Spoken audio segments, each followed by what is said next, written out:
Hi, welcome to Becky's Garden Paradise. I'm glad you are joining me today because I have some exciting information to share with you. So if you could tell from my last video, I made a trip up to the great state of Ohio, where I'm from.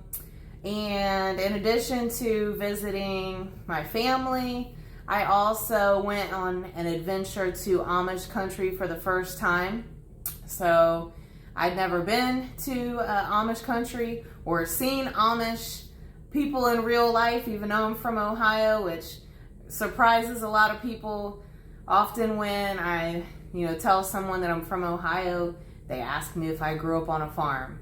And I used to actually get offended by that question when I was younger. And now I really think it would have been cool to have grown up on a farm. It's funny how things change over time, how your perspective changes over time.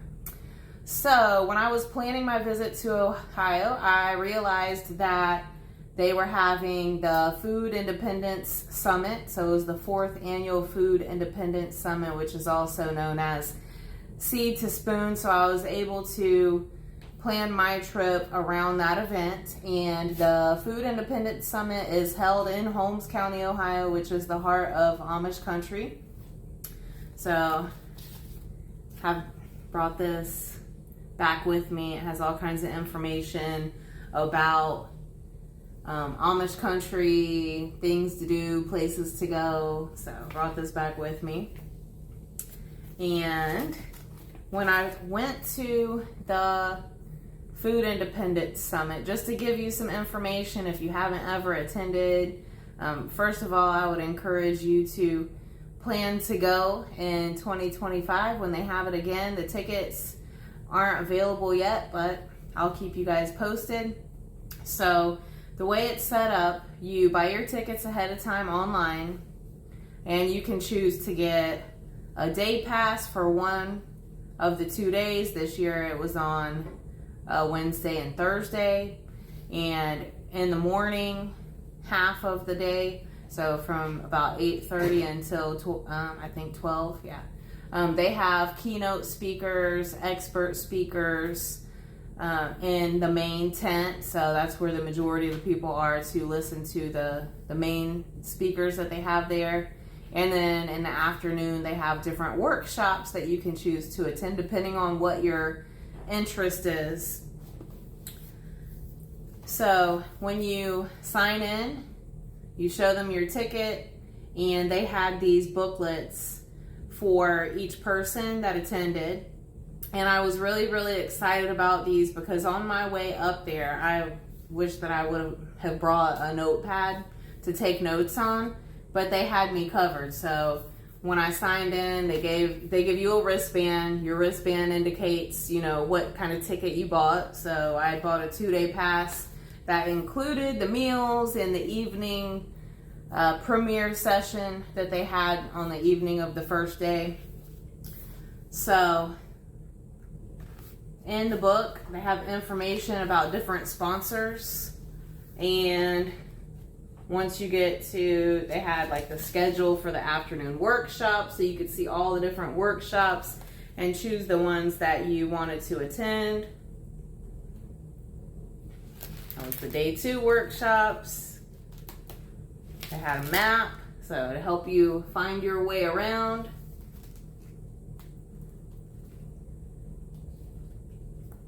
Got a list of different vendors and exhibitors, so you could find their location on the map.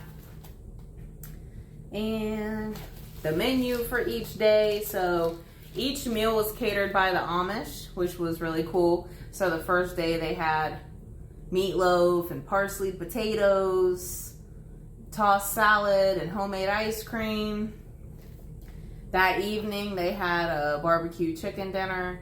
And then the second day's lunch was kind of like a rice bowl. They called it Amish haystacks. But it had like rice and seasoned chicken and lettuce and salsa, guacamole, sour cream, shredded cheese. So what many of us would call a rice bowl. All right. And then for each speaker, they had a page with the information about who the speaker is and then a section for you to take notes during their talk, which I loved because I'm a big time note taker. So you can see I took really good notes, highlighted different things, emphasized different things. So I filled my book up. There were even a couple extra pages for additional notes if you needed it. And then in the back they had advertisements for different vendors that were there. So two of the big sponsors were Berlin Seeds and Superb Canning. So Superb Canning lids and jars were newer to me, and when I was driving in to Holmes County, I drove past the Superb factory and got all excited. I was like, oh, it's right there. So as soon as you signed in, when they gave you your wristband, they gave you this notepad or notebook, plus all the information, maps, schedules, all that good stuff in that book. They handed everyone a Superb mason jar. So they started off just making lids, and then they recently started making the jars as well. So the lids are made in Ohio. The jars are actually made in Valdosta, Georgia, which isn't far from me. Okay, so I did talk to a couple of the people that were representing the company, and at first I was like, oh, the jar's just plain.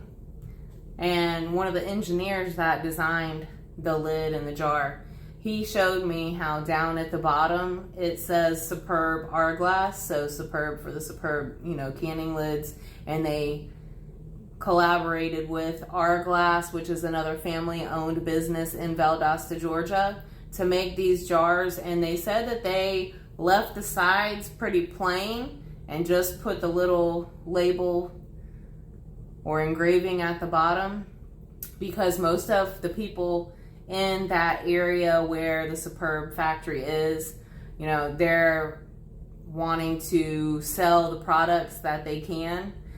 So think about the Amish and Mennonite communities and how they, make and sell a lot of canned products. So it's easier for them to stick a label on the jar if it's just a smooth surface.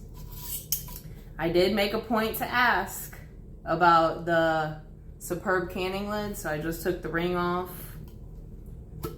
popped it off. So the Superb canning lids, and I'm just showing you guys, I'm not sponsored by them, but I'm just sharing what I learned with you all. They have the red seal on the inside, and they told me, again, I was speaking directly with company representatives, including one of the engineers that designed them. They said that you do not need to boil the lids whenever you're, before you can them with them.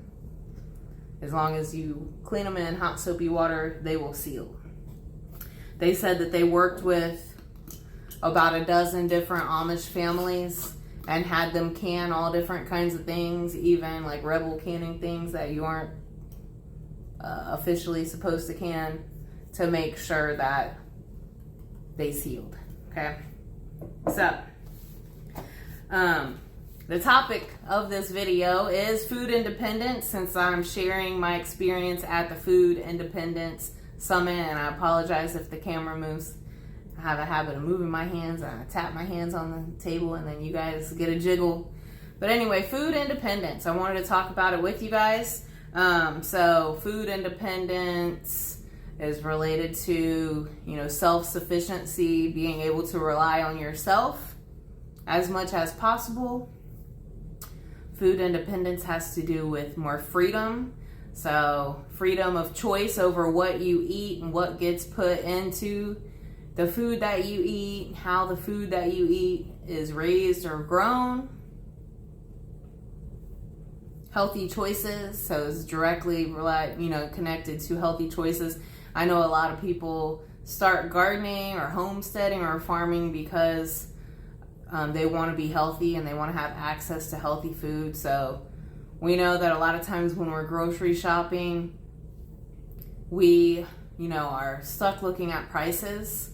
And a lot of times many of us feel like organic products are out of our price range, but you can grow food free of herbicides, pesticides at home, and that, for pennies on the dollar compared to what it sells for in the grocery store, and that it was truly grown a certain way.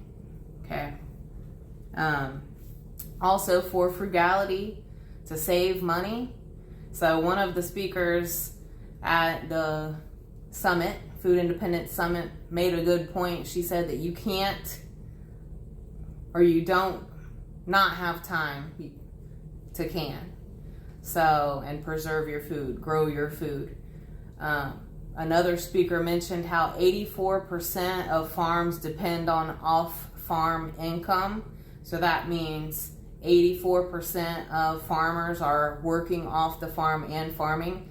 Think about all of us who have even just backyard gardens or small-scale homesteads. A lot of us work and we take the time to grow our own food because we know the benefit and the value of it, the health benefits, how rewarding it is to, grow the food that you eat, and then also to be able to preserve it to last us until the next growing season, hopefully. And then also for nostalgia. So I know a lot of people whose grandparents used to can or have gardens, but their parents didn't do it, and that's true for myself as well. So I always heard stories about my great-grandma having a huge garden and chickens. So during the Great Depression, they always had food. And then on my dad's side, my grandfather always kept a big garden, and for a few years he had a seed shop in Germantown, Ohio. And my dad, carried that on a little bit. He grew things on a very small scale. He never had a huge garden, but he had like grapevines and grew bell peppers and turnips and radishes and tomatoes, different things like that, along with flowers and houseplants and stuff.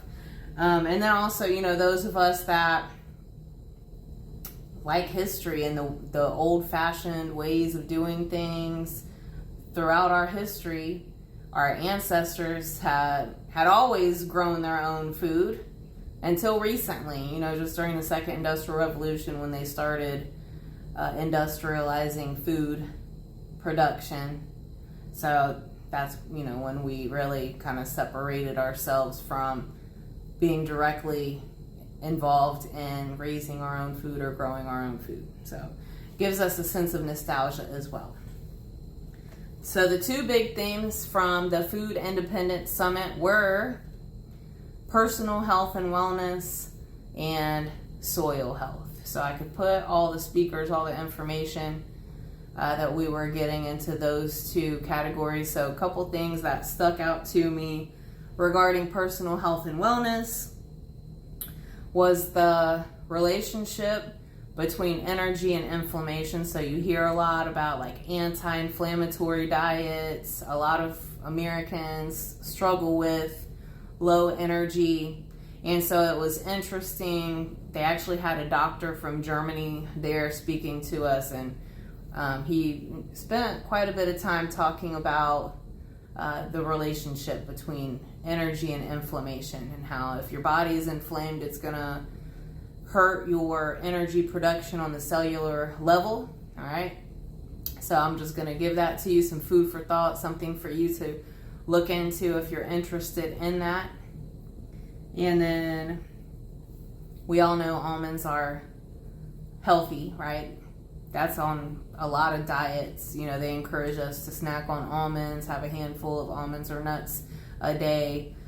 So one of the things that stuck out to me about almonds is that almonds are one of the few foods that have B17, and B17, they said, stops cellular mutations. So if you've done research like cancer research, or like just for yourself, that's what leads to cancer and other problems. So eat almonds to help prevent cancer. Again, do that in moderation.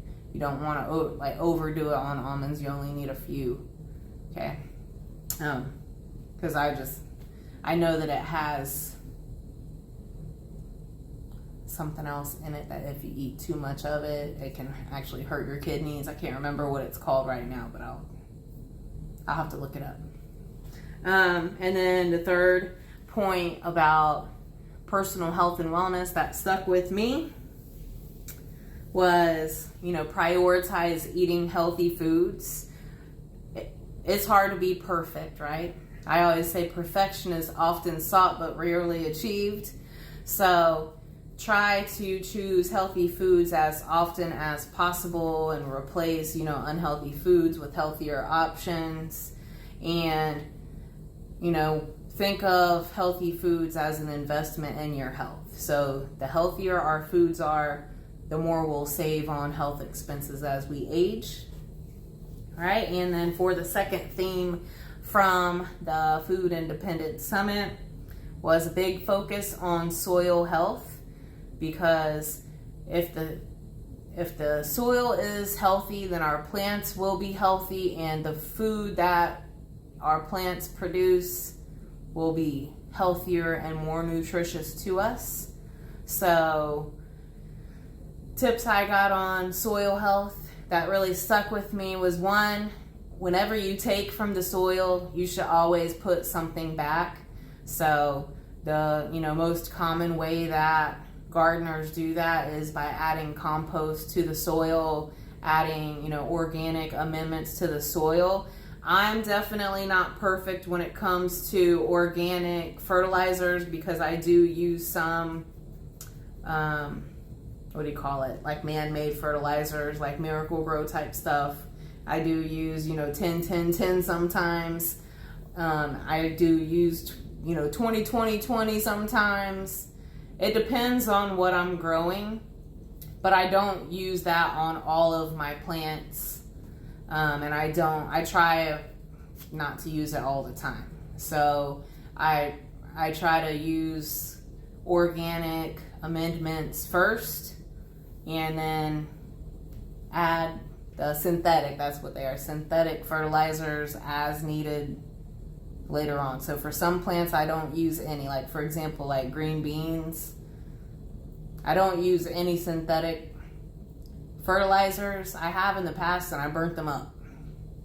So I learned my lesson on that. So I only use like Garden Tone and other organic, like I'll put like the granular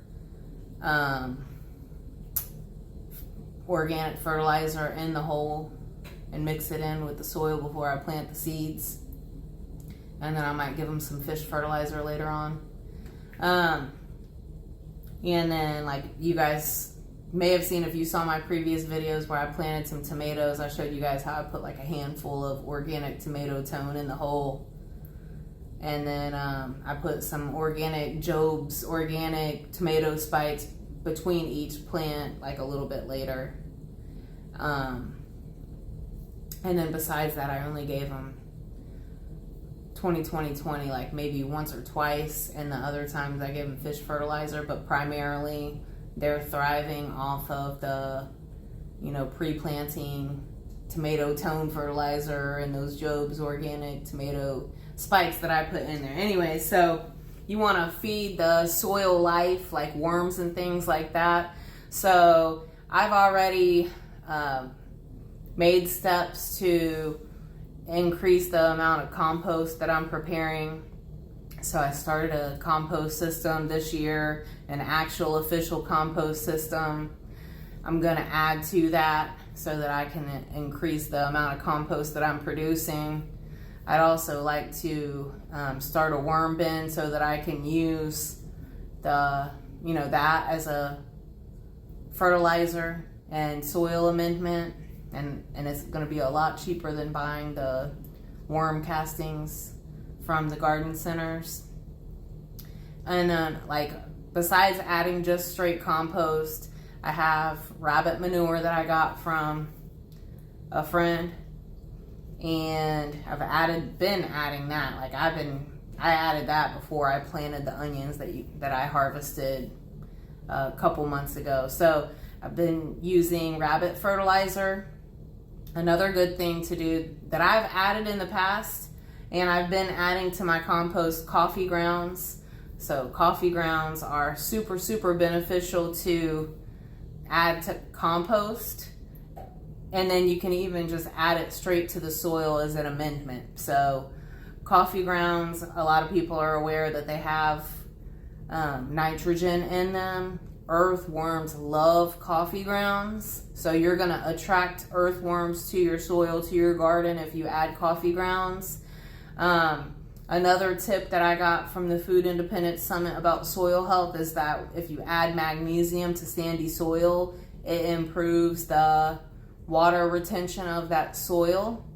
So coffee grounds, in addition to nitrogen, they also add magnesium, copper, and other, minerals to the soil. So I feel like coffee grounds are a win-win. Whenever I first started gardening several years ago at this property, I was making like pits in the ground. There's a name for it. And right now my brain is going blank. But anyways, where you dig a pit in the ground and you add branches and all kinds of like compostable items to the hole. Like leaves, I added bags of coffee grounds, eggshells, all kinds of things like that. There's a name for it. It's slipping my mind. So I'll put it in the video whenever I edit it. Anyways, so I used to add those things to the soil, and then I've added azomite over the years and different things. So I'm gonna try to prioritize that even more than I have, because I know that it'll be even more beneficial to the soil. So coffee grounds. And if you live in Florida or somewhere else that has sandy soil, remember that magnesium is going to help improve that soil, that water retention in the sandy soil.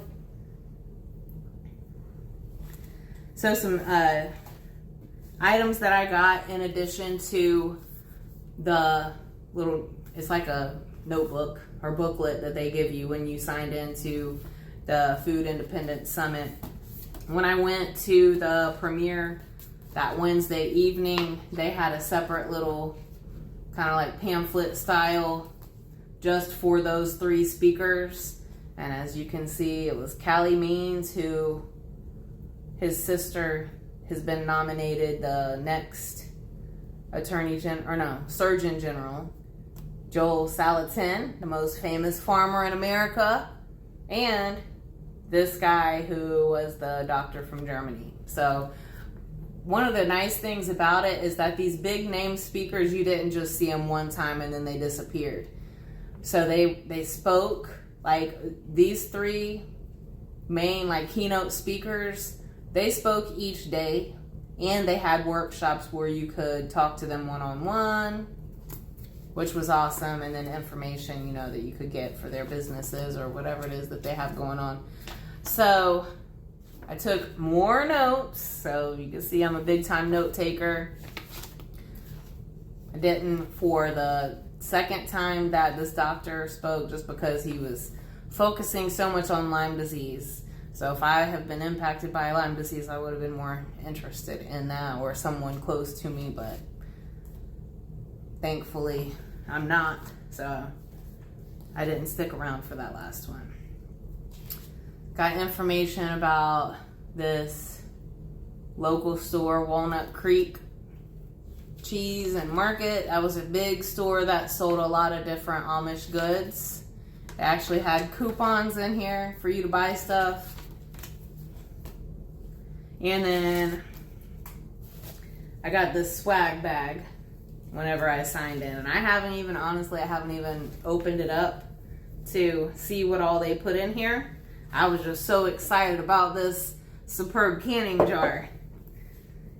So let's see. It's gonna be my first time going through this stuff too. So this is, it says coming soon, Shefa, your farm fresh food finder. Scan the QR code on the right to sign up to receive updates. Makes it easy for you to connect with local farmers and buy fresh, local, Well, buy fresh food directly from them. So this is going to be another probably app for you to find local farmers for you to buy your food from. Sodas from the ground up. So some kind of probably natural soda, whole plants and real ingredients.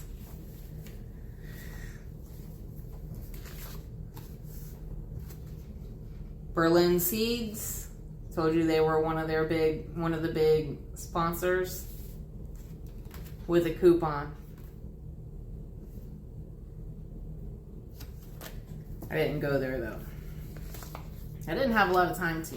Like the first day was just a travel day. I didn't get to Holmes County until like 8 o'clock that evening, and most of the businesses are all closed. And then, you know, the 2 days were full days of the conference. And then I had a 4-hour drive ahead of me when I left that second day. So I was kind of in a little bit of I was on a mission. Didn't have time. So if I go again, I would definitely plan on staying like an extra day. Either add an extra day before the Food Indepence Summit, or plan on staying like the day or weekend after. So this is another like brochure for another business, maple syrup. Superb plant tour. Man, I would love to do that. Another reason to go back. And the CEO was one of the MCs or hosts of the event. John Miller, really nice guy.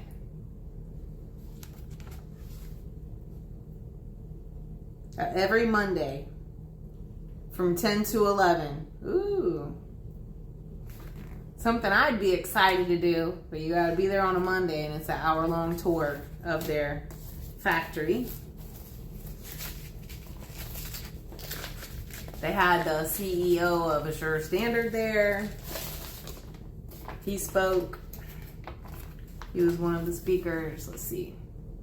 Keeping your food safe. So this is information about these superb jars. It says durable American glass, greater clarity, lower carbon footprint, sustainable materials, 100% made in the USA. And then talks about the different ways that they check it. It says that the superb jars have higher thermal shock resistance, that they are pressure canner safe, longer lasting jars, less likely to break. Yeah. Alright, so that was a lot of information about different vendors. This is New Light Health, wellness to your door. So this is a company that you can order all kinds of stuff.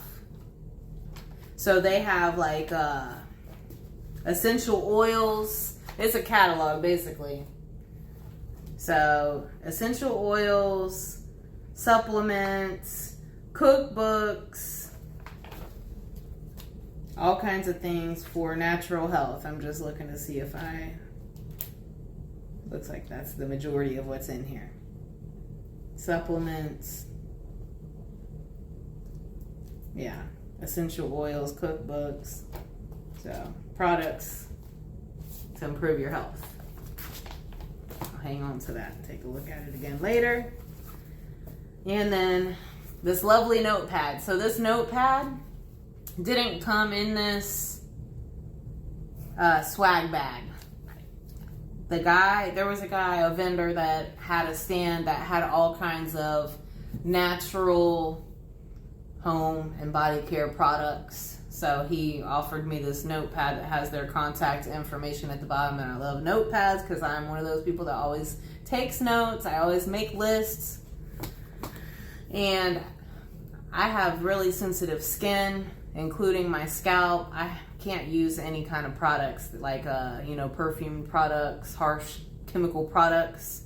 So I have to use natural. I usually use Vanna Cream products, but this was This is a natural shampoo that I decided to try. And it's an Amish company, so for normal to dry hair, scented with a hint of mint, essential oils. And I had a good conversation with him. He was very friendly. So the ingredients, I'll read them off to you. Water, coconut oil, lye, olive oil, castor oil, borax, essential oil blend, coconut butter, palm oil. So it says it does not contain SLS, dyes, synthetic fragrances, or other similar undesirable ingredients. And this is a family business there in Millersburg, Ohio, which is also in Holmes County. And I know that somewhere he gave me some other information with other products. I'll have to figure out where I stuffed it. But anyway, so they have other products, soaps and different things. They didn't have a conditioner, but I'm thinking that with this shampoo, you may not even need a conditioner with it. So he said that when you first start using it, you got to kind of get used to it. But I was willing to give it a try. And if I like it, then I'll buy more.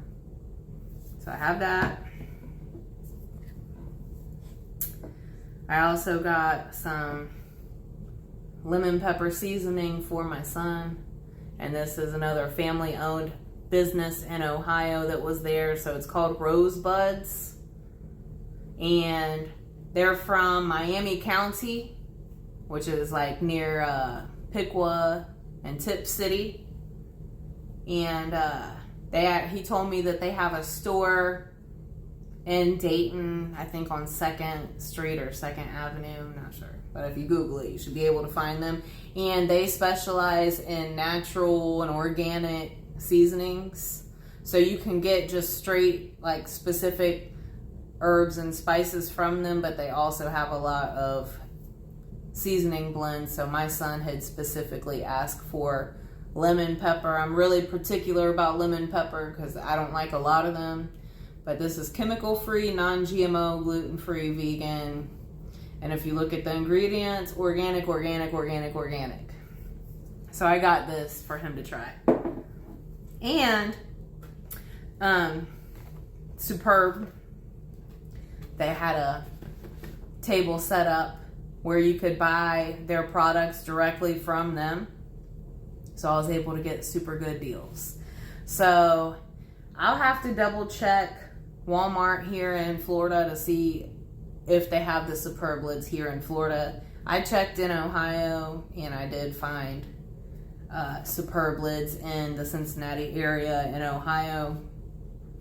But since I was there, I was able to buy lids directly from Superb and talk to the people that, make these lids. So because you were buying directly from them, they were able to give you a really good deal. So I got 60 regular canning lids, 60 for $10. Whenever I found them in Walmart, they said, you're not going to find this price in the store. So when I found them in Walmart, they were in little boxes of 12, like ball, and they were the same price as the ball canning lids. So I got 60 for $10. If I bought them in the store, then if I got 3 packs at Walmart for about $3 a pack, then I would be paying $9 for 36. So I got like double for my money. And then you guys know that the wide mouth canning lids tend to be more because they're a bigger lid. So the 60 pack of the wide mouth canning lids were $15. So that's another reason to go next year. All right. So my takeaways is that for food independence, it looks different for everyone. Depending on your situation, depending on your experience, depending on your living situation. If you have more land, then you'll be able to, get more like animals and stuff to produce your own meat. If you live in an urban area, in like a neighborhood like I do, then you're not gonna have as much space or opportunity to potentially do your own meat. For some people, they don't want to tend to animals and have to buy feed for animals. So if you do get animals, think of animals that you can feed from your land. So like, you know, if you have enough area to do grass fed, then you could just feed them primarily from the grass and not have to spend as much. Like me, I think about chickens. I don't have chickens, I could have chickens. I give a lot of food scraps to a friend of mine that has chickens, and now I'm really motivated to get some of my own chickens so I could feed them those food scraps, and then that like offsets the cost of food for your chickens. And then, you know, what I usually encourage people to do is look at what you eat, look at what you buy a lot of, and figure out what you can produce so that you can eliminate having to buy those things. So, and it depends on where you are, your growing season, you know, your growing zone. It depends on, you know, each year can be different, each season can be different. So right now, I feel like I produce like 20% of my food from my garden. And I'd really like to, you know, improve that. If I get chickens with, you know, that are gonna lay eggs, then that'll increase that percentage of what I'm producing for myself and not having to buy from the store. It's okay to start small. Like, you know, when I lived in an apartment and I just grew things in pots, that's fine. We all have to start somewhere. Some people like to start with a vegetable garden, and a lot of people do. They start with a vegetable garden, and then over time they add fruits like berries, fruit trees, which is what I'm in the process of doing, adding more fruit. And set goals for yourself. Don't try to do everything at once, and don't take on more than you can handle. I think that it's better for us to start small than it is to try to do too much at once. So maybe start in some containers, start a small garden plot in the ground, and then as you get more comfortable with it, more confident, you get more experience, then you can expand that. All right, so I hope that you enjoyed hearing about my adventure to the Food Indepence Summit in Holmes County, Ohio. If you have any questions about any of the items that I shared with you, let me know in the comments. If you haven't subscribed yet, please go ahead and do that. It helps me out, helps keep me motivated to keep making these videos for you. Like the video if you liked what you saw, and share it on your social media with anybody that you would like this information as well. I know that next week I plan on bringing you guys another canning video, so I look forward to that. I hope that everybody has a great week. I know that it's about to storm here, and I have to get ready to go to my part-time job. So I will see you guys again next Sunday. Thanks for joining me.